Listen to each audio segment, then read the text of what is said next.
har bir o'zgarish juda xavfli. Transformatsiya har doim ham og'riqli jarayonmi? Shu ichimizda bir to'la bosim bilan borib u insonga baqiramiz. Pulga bo'lgan krizis yoki sog'ligida muammo, bolasining kasalligi. Menga aytishganlari ishlamayapti-ku, unday emas ekan-ku hayot. Aslida bu noshukrlik holati emas. Ichki potensial energiya qo'ymaydi uni bitta joyda o'tirishga. Shukur aytgani bilan haqiqatdan dildan chiqmaydi bu shukur. Bitta krizisda butun umr yashash mumkin. Ha, Konfliktlar yomon emas. san aybdor, san meni tushunmading, san meni eshitmading deb faqat bir-birini ayblash bilan tugaydi. Noshukrlik qilyapman, hamma narsa yaxshi-ku deb bostiradi. Yaqinlariga 2 baravar ko'proq stress bo'lishi mumkin. Eng ko'p yo'l qo'yadigan xatosi qayerda? Agar texnika aytadigan bo'lsam, biz missiya deymiz, ya'ni o'zingiz bilan o'zingiz yolg'iz qolasiz. Nima qilay endi? Assalomu alaykum. Marvarid Hakimna bugungi podkastimizga xush kelibsiz. Bugungi mehmonimizni tanishtiradigan bo'lsam, o'zlari yosh bo'lishlariga qaramasdan, bugungi kunga qadar 2000 dan ortiq mijozlar bilan ishlagan, bir qator ilmiy maqolalariga ega amaliy psixolog. Marvarid Hakimnani ko'pchiligimiz yaxshi taniymiz, aynan o'zim ham bu kishida ta'lim olib chiqqanman va bugun podkastimizga taklif qildim. Podkastga xush kelibsiz. Rahmat, assalomu alaykum. Bugun birinchi soni ekan podkastni. Bu ishingiz, boshlagan ishingiz xayrli bo'lsin. Bu ham sizni bir kichik transformatsiyangiz xayrli bo'lishini va doim davom etishini tilab qolaman. Rahmat. Ana endi hozir transformatsiya dedingiz. Keling, Marvarid Hakimna bugun ko'pchiligimiz uchun qiziqarli bo'lgan mavzu haqida gaplashsak. So'nggi kunlarda e'tibor beryapmiz, zamon tezlashgan. Insonning fikrlashi, xatti-harakati o'zgarib boryapti, juda tezlik bilan. Ya'ni kecha uyda o'tirgan yosh bolali ayol bugun biznes egasi. Ya'ni kecha tanigan insonimizni bugun tanimay qolyapmiz. Buni kimdirlar transformatsiya deb atayapti. Siz tajribali psixolog sifatida shu so'zga ta'rif bersangiz, transformatsiya o'zi nima? Transformatsiya bu insonni ichki olami, o'zi haqidagi fikrlari, dunyo haqidagi, insonlar haqidagi fikrlari tubdan o'zgarishi, ya'ni undagi qadriyatlarni tubdan o'zgarishi transformatsiya deyiladi. Ya'ni inson avvalgiday bo'lishini xohlamaydi, avvalgi fikrlari, avvalgi xatti-harakatlari unga o'zi xohlayotgan natijani bermaydi, o'zi xohlayotgan maqsadlariga yetmaydi.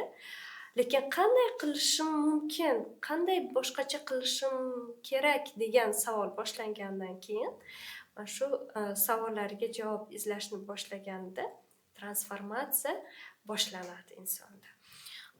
Inson men o'zgardim deydi. Bu haqiqiy transformatsiya bo'ladimi yoki vaqtinchalik holatmi? Buni qanday ajratsa bo'ladi? Transformatsiya bu vaqtinchalik holat bo'lmaydi. U o'zgardimi, insonni ehtiyojlari, uni qadriyatlari o'zgardimi, bo'ldi, ketdi u. Qaysidir vaqtgacha shu narsa unda mustahkam bo'lib qoladi.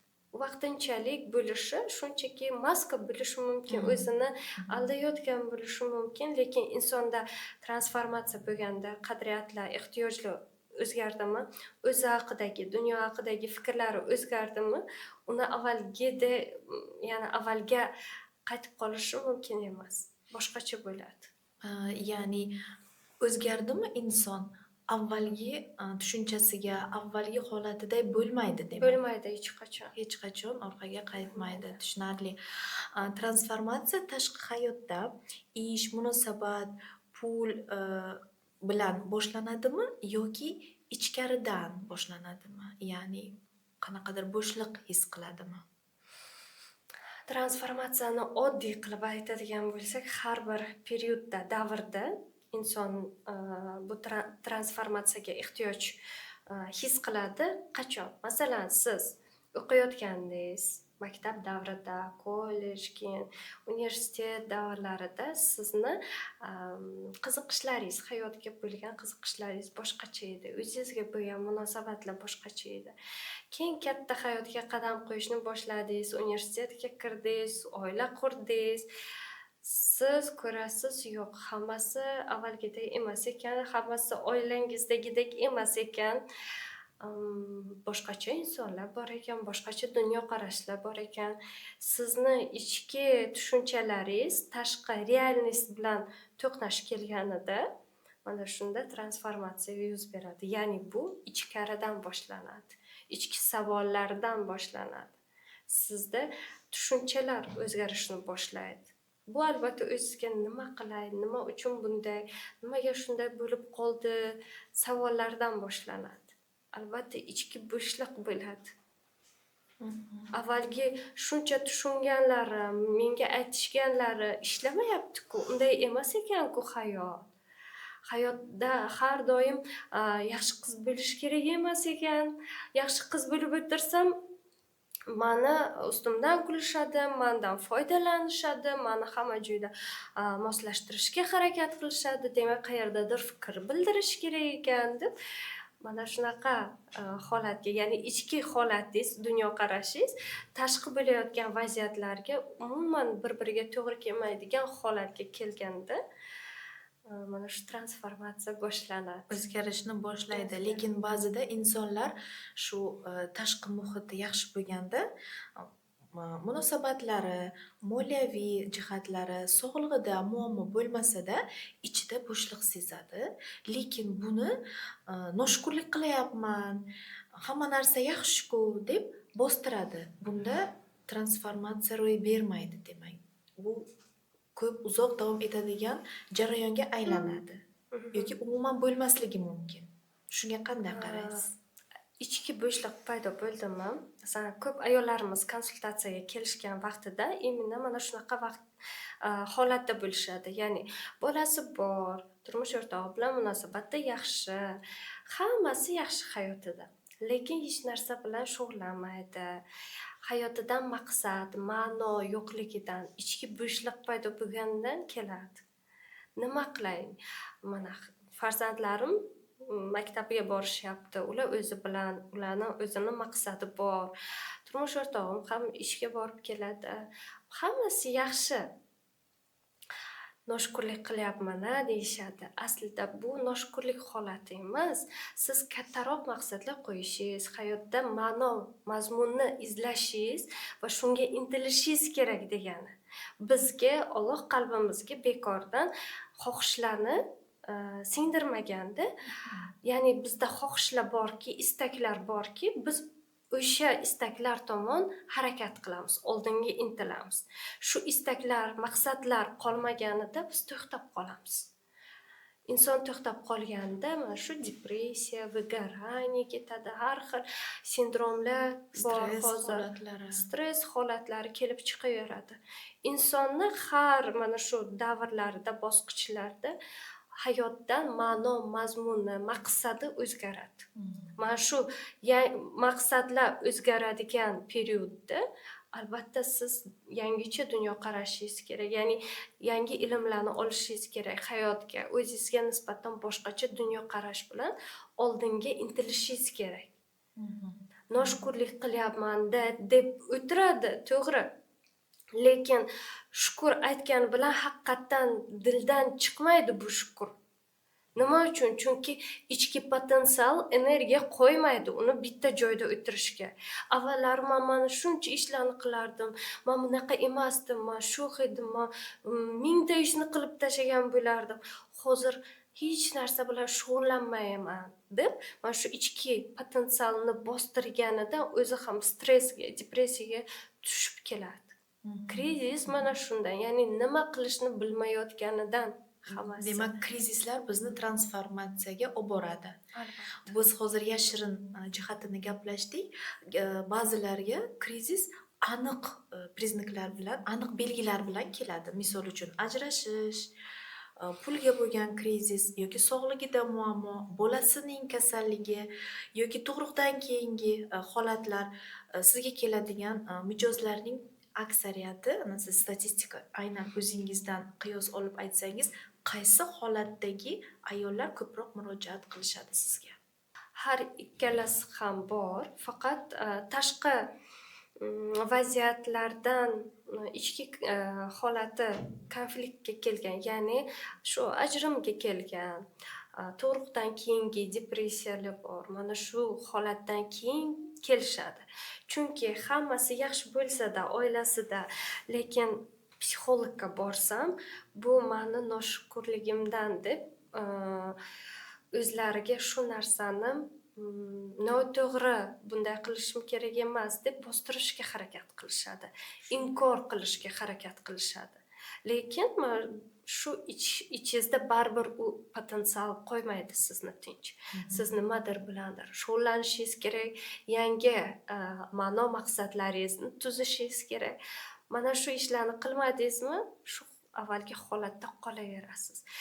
Bizda baribir noshukrligimni yuzimga aytishi mumkin degan fikrlar bo'lgani uchun ham bunaqa vaziyatda kamdan kam murojaat qilishadi. Основной o'sha ajrim holatiga kelishganda, ajrimda ham hamma kim nima maslahat bergan bajarib ko'rishgan, o'zining dunyoqarashida, o'zida qanaqa fikrlar bor, hammasini bajarib, hech qanday bir boshqa yo'li qolmaganidan keyin kelishadi.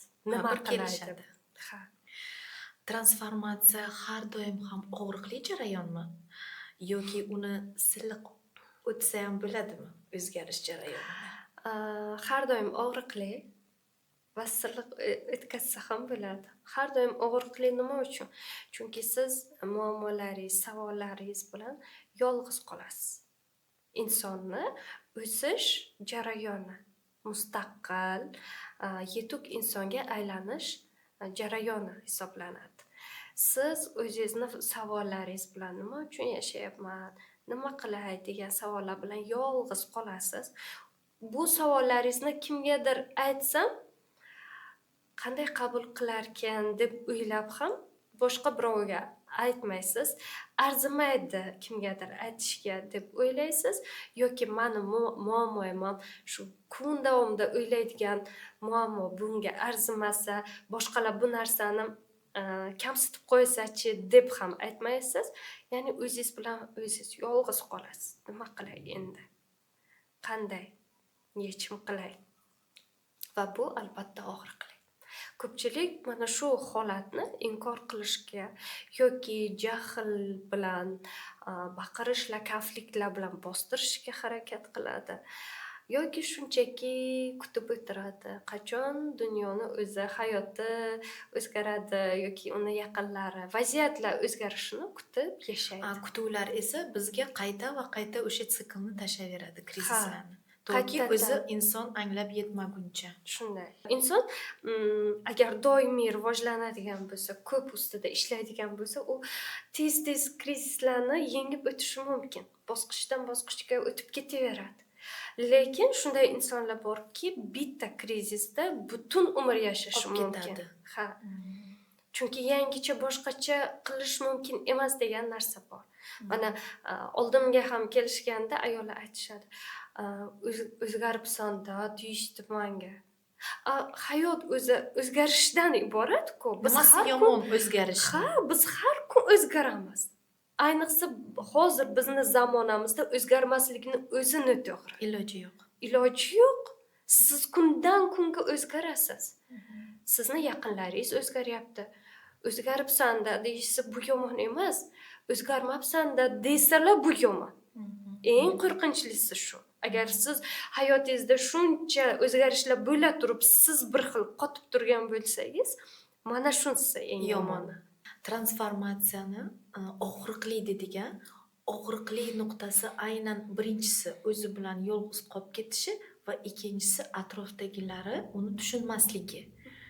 Shu holatda mana tushunmayapti, buni o'zgarishini, buni fikrlari o'zgaryapti, xatti-harakati o'zgaryapti, atrofdagilar uni qabul qila olmayapti. Shu holatda bu inson nima qiladi? Eng to'g'ri yechim.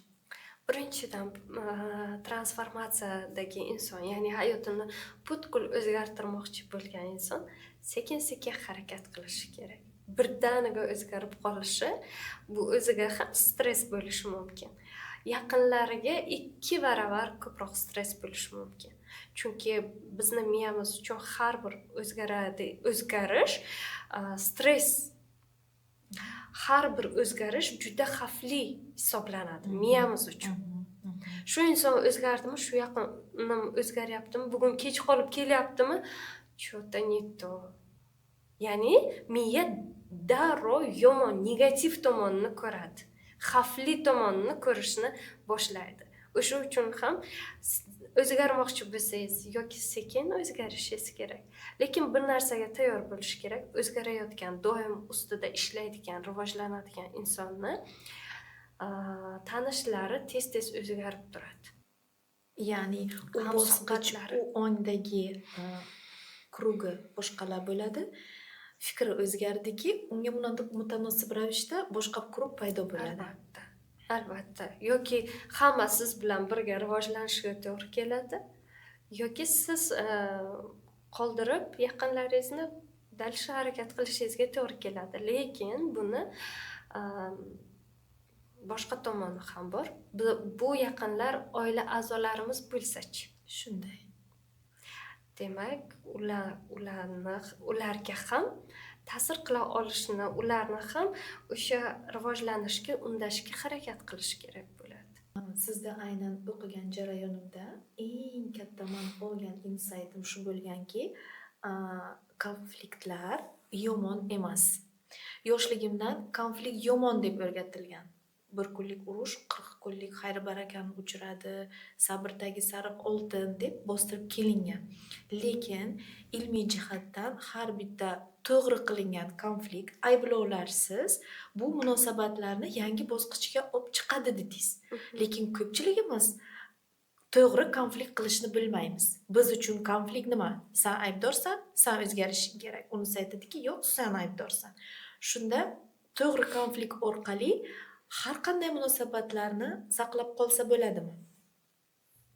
Har ikkala tomon xohlaydigan bo'lsa, harakat qilsa, albatta saqlash mumkin. Aynan nimalarga e'tibor berish kerak? To'g'ri konflikt bu nima?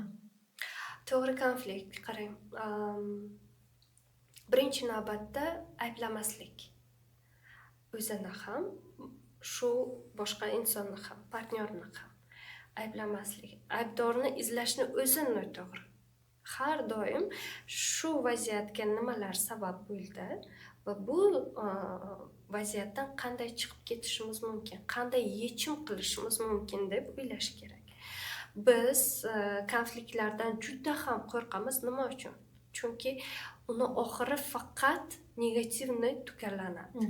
Sen aybdor, sen meni tushunmading, sen meni eshitmading deb faqat bir-birini ayblash bilan tugaydi. Konflikt nimani belgisi? Bu ikki insonning dunyoqarashi, tushunchasi o'zgardi. Ehtiyojlari o'zgardi yoki ehtiyojlari qondirilmayapti. Mana shu ehtiyojlarni qondirish kerak bir-biriga. Qanaqa ehtiyojlar o'zi bor? Unisini ham aytishim kerak. Masalan, muhim bo'lish, kerakli bo'lish, shaxsiy chegaralarga bo'lgan ehtiyojimiz bor. Mana shu chegaralar buzildiki, ehtiyojlar qondirilmadiki, hurmat ehtiyoji qondirilmadiki, e'tibor ehtiyoji qondirilmadiki, inson birinchi kutadi. Bizda asosan nima qilinadi? Sabr o'rgatilgan. Biz kutamiz. Qachon shu inson o'zgaradi deb o'tiramiz deb kutuvlarimiz ortib ketaveradi. Ichimizda qarshilikni bostirishga harakat qilamiz. U inson o'zgarmadi. Undan qanaqadir bir sado yo'q. Keyin mana shu ichimizda bir to'la bosim bilan borib u insonga baqiramiz. Sen mana bundaysan, Ayblovlar bilan. Mana shunday bo'lishimga siz aybdor degan ayblovlar kelib chiqaveradi. Ayblov bo'lgan joyda inson o'zini himoya qilishga harakat qiladi. Muammoni yechishga emas, o'zini himoya qilishga va qayta javob qaytarishga harakat qiladi. Va albatta bunaqa konfliktlar faqatgina negativni tugaydi. Konflikt bu aslida ehtiyojlar, qarashlar o'zgardi. Demak, boshqacha harakatlar, boshqacha munosabatni shakllantirish kerak. Har doim bir xil bo'lmaydi-ku. To'ydan keyingi munosabatingiz farzandingiz dunyoga kelgandan keyin bo'lmaydi. Farzandlaringiz katta bo'lib maktabiga borgandan keyin уже yana boshqacha munosabat bir-biriga. Mana shu yangi bosqichlarni tez-tez o'z ustingizda ishlab, munosabatlarni yangi bosqichga chiqarib harakat qilmasangiz, albatta bu katta konfliktlarga olib keladi. Ana shu o'rinda aynan shu savol to'g'ri keladi. Ana hozir bizni tinglab o'tirgan tinglovchilarimiz qaysidirlari transformatsiya bosqichidan o'tishyapti deylik. Transformatsiya bo'layotgan inson eng ko'p yo'l qo'yadigan xatosi qayerda? Birinchi navbatda ichingizda shu o'zgarishga bo'lgan ehtiyoj sezildimi, bu narsani inkor qilish kerak emas.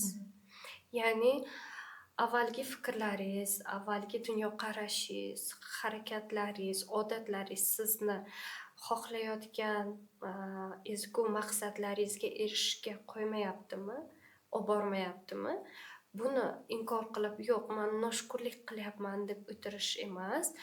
Albatta har doim shukurda bo'lib, yangi katta maqsadlar, yangi imkoniyatlardan foydalanishni boshlash kerak. Birinchi xato bu inkor qilish. Inkor qilmaslik kerak. Ikkinchisi bostirmaslik kerak. Yo'q, jimgina o'tiray, hammasi o'tib ketadi deb kutib o'tirish ham bu eng katta xato. Sizda o'zgarishga xohish bo'lyaptimi? Maqsadlar qo'yib, yangicha men nima xohlayman? Nima deb yashashni, nima deb intilishni xohlardim deb albatta missiyangizni yana bir qaytadan o'ylab, shu ma'no maqsadga intilish kerak. Transformatsiya hammani ham baxtli qiladimi? O'zi baxt tushunchasi hamma uchun turlicha. Kim uchundir moddiy narsalarning ko'payishi, kim uchundir qalb xotirjamligi. Transformatsiya mana shu birinchi navbatda ichki bo'shliqni to'ldirish. Albatta transformatsiya shu yolg'izlik holatidan o'tib, savollaringizga javob topib, yangi ma'no maqsadlar topganingizdan keyin albatta bu sizga kuch beradi. Bu sizga motivatsiya beradi, bu sizga qalb xotirjamligini beradi har bir ishingizda. Shuning uchun albatta transformatsiyadan o'tdingizmi, shu baxt bilan hech kimga ayta olmaydigan, u faqat sizni ichingizda bo'ladi. Bu xotirjamlik, bu anglash faqat sizni ichingizda bo'ladi. To'ldiradi. Podkastimizni boshdan aytyapsiz, ichki bo'shliq. Biz ichki bo'shlig'imizni kimlardir yoki nimalardir orqali to'ldirishga harakat qilamiz. Lekin muhabbatimiz, o'sha energiyamiz ichimizda, uni anglamaymiz. Turmush o'rtog'imiz to'ldiradi ichki bo'shliqni deb o'ylaymiz. Mashina olsam, baxtli bo'laman, lekin bo'lmaydi. Farzand ko'rsam bo'lmaydi. Va oxir-oqibat siz aytgandek o'sha yozg'likka tushib, yolg'iz o'zi bilan qolgandagina o'sha ichki yorug'likka yetib boradi. Mana shu haqiqiy transformatsiya. Endi inson hayoti davomida necha marta transformatsiya bo'lishi mumkin? Bir necha marta. Qanchalik siz tez o'zgarib borasiz, shuncha sizni hayotingizda ko'p transformatsiya bo'ladi. Agar siz yangi bilimlar olmasangiz, ko'p harakatda bo'lmasangiz, albatta bitta transformatsiyada bir umr qolishingiz ham mumkin. Lekin ular son sanoqsiz bo'lishi ham mumkin. Har bitta katta maqsadlar, har bitta hayotingizdagi katta bir bosqichlar sizning transformatsiyangiz. Ko'p bo'lib ketaverishi mumkin. Demak, o'sha beshikdan qabrgacha ilm izlang degani bejizga emas. Albatta. O'zgarishlardan keyin ba'zi bir yaqinlar bilan ajralish bu normal holatmi? Endi o'zi munosabatlar 3 maqsadda quriladi. Birinchi maqsad bu yaxshi munosabatlarni saqlash maqsadida. Ikkinchi munosabat o'zingizni qaysidir maqsadingizni amalga oshirish uchun bu munosabat qurilgan bo'lishi mumkin yoki shaxsiy chegaraingizni saqlash uchun qurilgan munosabatlar bo'lishi mumkin. Yana ham yaxshiroq tushuntirib beraman buni. Masalan, bizni hozir podkast o'tkazayotganimiz bu qaysidir maqsadni amalga oshirish uchun qurilgan munosabatlar. Siz oila a'zolaringiz bilan faqat maqsadlaringizni amalga oshirish uchun munosabat qurmaysiz. Ya'ni har doim bir-biringizni qo'llab-quvvatlash, ya'ni yaxshi munosabatlarni saqlash uchun ular bilan munosabatlar quriladi. Deylik, sizni qo'shningiz bir marta emas, 3 marta уже faqat suv o'tkazdi uyingizga. Tepa qavatda yashaydigan qo'shningiz. Birinchi marta siz yaxshi munosabat saqlashga harakat qilasiz. Ikkinchi marta tushuntirishga harakat qilasiz. Uchinchi marta esa borasiz, aytasiz, hal qiling buni.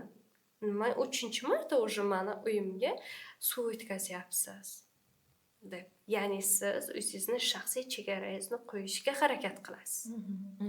Bu transformatsiyadan keyin munosabatlaringizni o'zgarishi mana shu qanday maqsadda bu munosabatlar qurilganiga bog'liq. Ba'zan transformatsiyadan keyin insonlar yolg'iz qoladi. Sizning nazaringizda bu to'g'rimi yoki noto'g'rimi?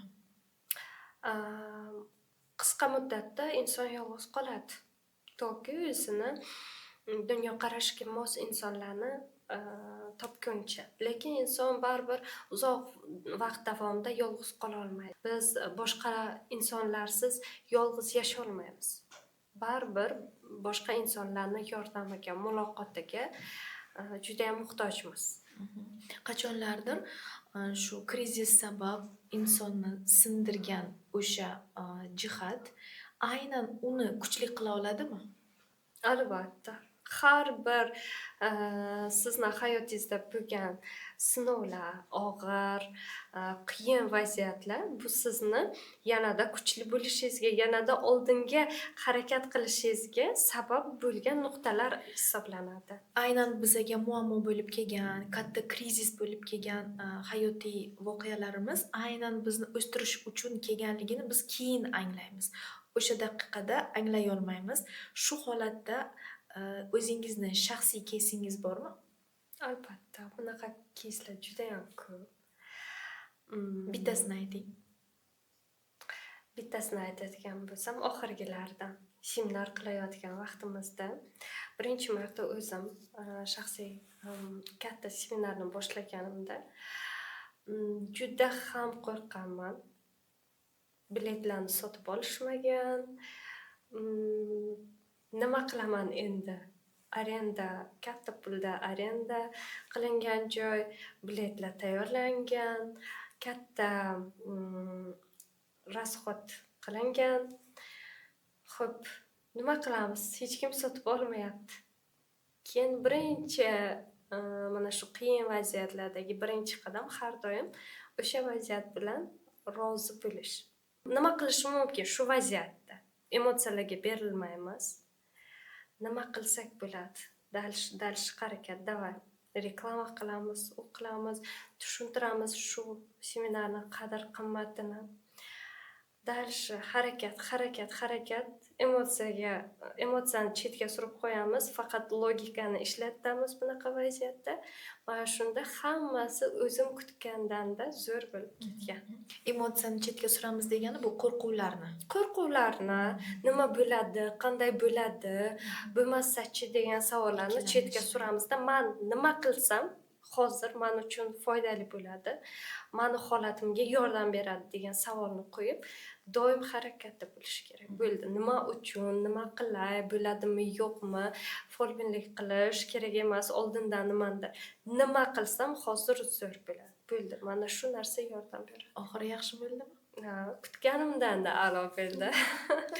Hozirda tomoshabin o'zida transformatsiya bo'layotganini qanday belgilar orqali bilsa bo'ladi? Birinchi navbatda yolg'iz qoladi. Ikkinchi navbatda hayot ma'nosini yo'qotib qo'yadi. Boshqacha o'ylayotganda, lekin endi qanday bo'lsin, nima xohlashini bilmaydi. Xohlaydi katta o'zgarishlar bo'lishini, lekin aynan nima ekanligini tushunmaydi.